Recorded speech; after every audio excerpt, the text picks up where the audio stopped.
Bonjour et bienvenue sur la chaîne Maths et Jeux. Dans cette vidéo, nous allons détailler ensemble les trois grands types de problèmes additifs et voir surtout comment on peut les modéliser à l'aide d'un schéma en barre, qui nous vient de la méthode de Singapour, de façon à pouvoir les résoudre.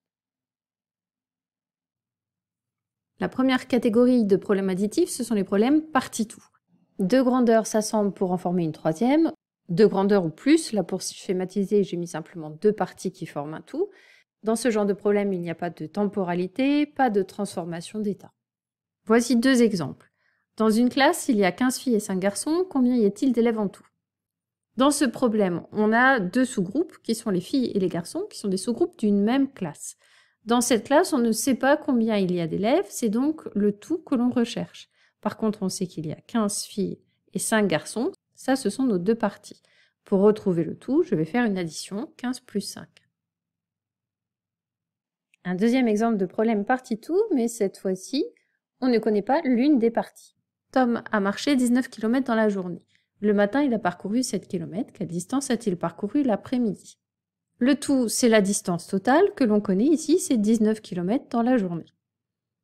Les parties, ce sont les distances parcourues le matin et l'après-midi. Le matin, il a parcouru 7 km et je recherche la distance parcourue l'après-midi. Dans ce cas-là, je vais faire une soustraction. Je vais faire 19 moins 7 pour retrouver la distance parcourue l'après-midi.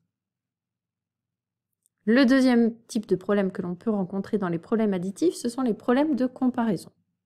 On va écrire dans la plus grande barre la mesure la plus grande, et en dessous la mesure la plus petite et l'écart entre les deux, que je ferai apparaître en vert pour bien montrer qu'il s'agit de l'écart. Voici un exemple. Kim a 57 images dans sa collection. Son petit frère n'en a que 8. Combien lui en faut-il pour en avoir autant que Kim? Donc, dans ce type de problème, on identifie, on a moins que ou plus que, on voit bien qu'on va comparer deux grandeurs. Il s'agit donc bien d'un problème de comparaison. Dans mon tableau, dans la plus grande barre, je vais écrire la plus grande valeur. La plus grande valeur, c'est le nombre d'images de Kim, et en dessous, je mettrai le nombre d'images de son frère et l'écart entre les deux. Kim a 57 images et son frère n'en a que 8. Et ce qu'on me demande, en fait, c'est l'écart entre les deux. Pour trouver cet écart, je vais calculer 57 moins 8. Et le dernier type de problème que l'on rencontre dans les problèmes additifs, ce sont les problèmes de transformation.